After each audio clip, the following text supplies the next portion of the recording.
So yun mga boss, magandang umaga at ngayon ay nandito tayo sa Bristol San Pablo Group para i-review ang Cove 450R 2026 model mga boss. So wag natin patagalin, i-review na natin itong bikes na to at tingnan natin kung swak ba ang budget nito para sa mga beginner big bikes na gusto pa lang mag big bike. So tara mga boss, review natin tong Cove 50RR 2026 model.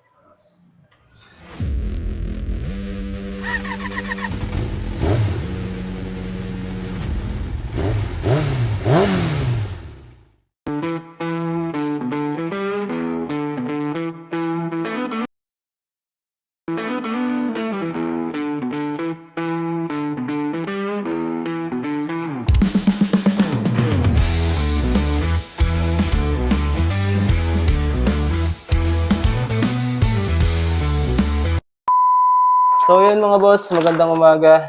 Tulad sinabi ko kanina sa part 1 ng ating video, sa intro natin, i-review natin itong Cove 50RR 2026 model na color white. No? Sa ngayon, ito pa lang ang meron dito sa Bristol San Pablo.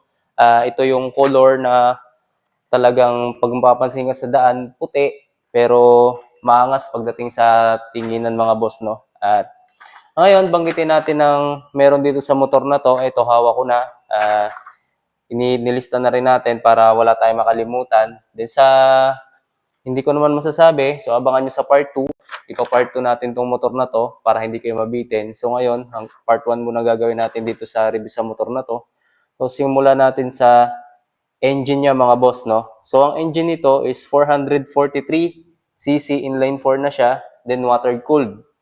Then pagdating naman sa power niya, meron siyang 70 horsepower, 52 kilowatts. Then pagdating naman yon sa 13,000 RPM, no mga boss. So yung torque naman niya, so kung first time ka magkakapit nitong big bike na to sa mga beginner, medyo matorque na siya kumpara dun sa mga higher cc, 1000cc, 800cc, 900cc. So ang torque nito is 39 Newton meter.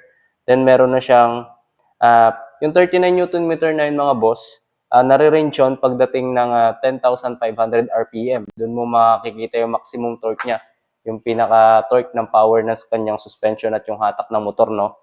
So pagdating naman sa kanyang top speed, ayan top speed ng Cove 450R.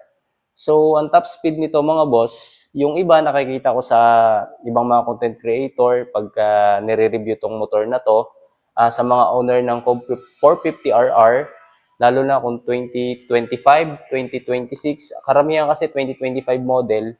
So itong Cove 50RR na to na 2026 model, latest, kumbaga pinaka version 2, may version 1, version 2.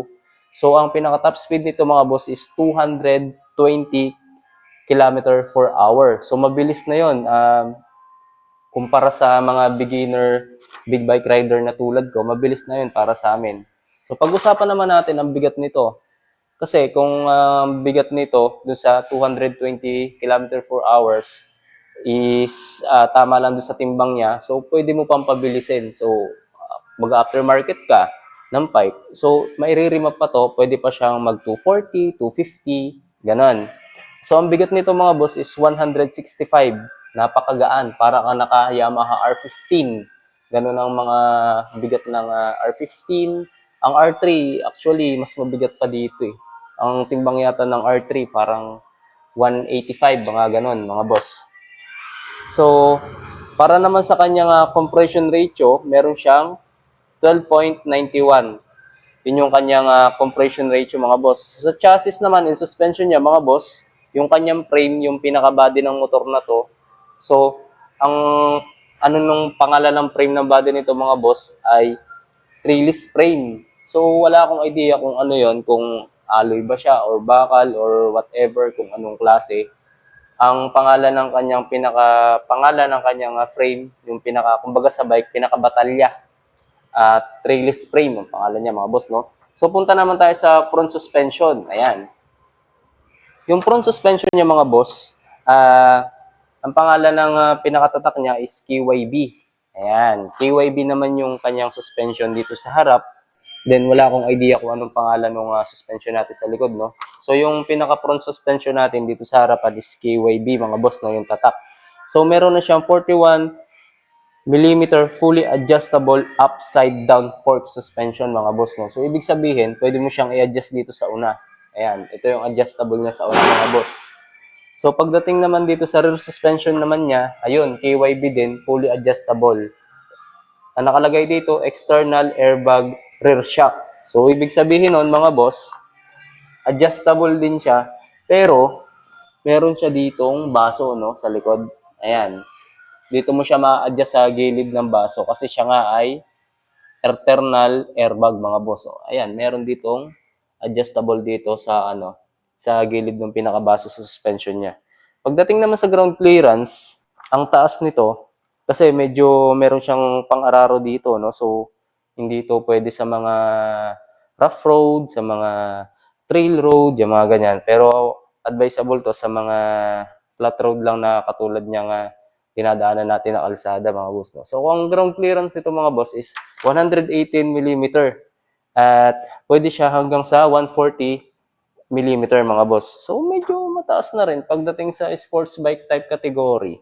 Pagdating sa 400cc na motor, no. So pagdating naman sa kanyang rear suspension, yun nga sinabi ko kanina, KYB fully adjustable na siya.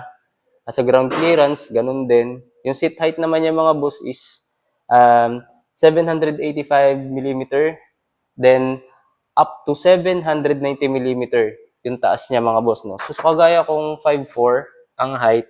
So ganito ang kanyang ganito ang seat position ko mga boss, no. So sakyan natin tong motor na to para may idea kayo sa katulad kung gustong mag big bike, beginner big bike na mag inline 4 category. So ang height ko po is 5'4".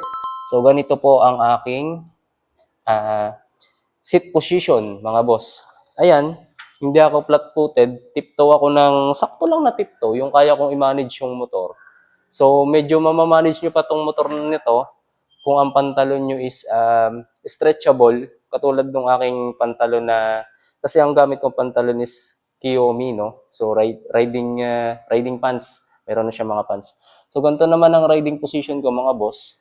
Pagka hawak ko yung kanyang manibela, ganito yung position ko. Then para sa akin, itong motor na to is swak sa budget. Pero yung monthly, tsaka down payment, kung gusto niyo mag-installment, at tsaka yung cash, sa part 2 natin sasabihin mga boss. Sa ngayon, medyo bibitinin ko kayo kasi ito munang specs ang ating pinag-uusapan. So ayan, ganyan po ang aking seat height. Kung makikita nyo mga boss, no? Kung makikita nyo sa video, di ko alam kung makikita nyo kasi medyo malayo yung camera eh. Hindi siya ako flat-footed, tiptoe ako. Hindi naman masyado tiptoe, sakto lang. Sa kagaya kong height na 5'4".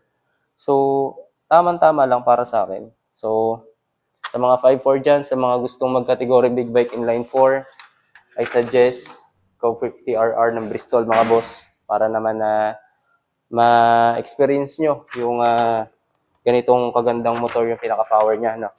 So, pagdating naman sa kanyang ground clearance nga, ayun, nabanggit ko na kanina, 118 to 140 mm. Then yung seat height, ganun din, 785 mm up to 790 mm. Then yung kanya namang front brake mga boss, dual disc, 4-piston caliper with ABS na siya mga boss. So ito yun, yung nasa unahan natin. So yun lang mga boss, nireview natin tong motor natin for today's video. So yun lang, kung gusto niyo bumisit dito, dito lang yan sa San Pablo, along the highway lang sila ng Max Restaurant at Bristol San Pablo. Kung gusto nyong pumunta dito or bumisit sa kanilang page, ipa-flash ko din sa screen para malaman nyo kung saan kayo mag-chat at mag-message mga boss. So yun lang, another day, another bikes dito sa Bristol San Pablo Group mga tol. Let's go!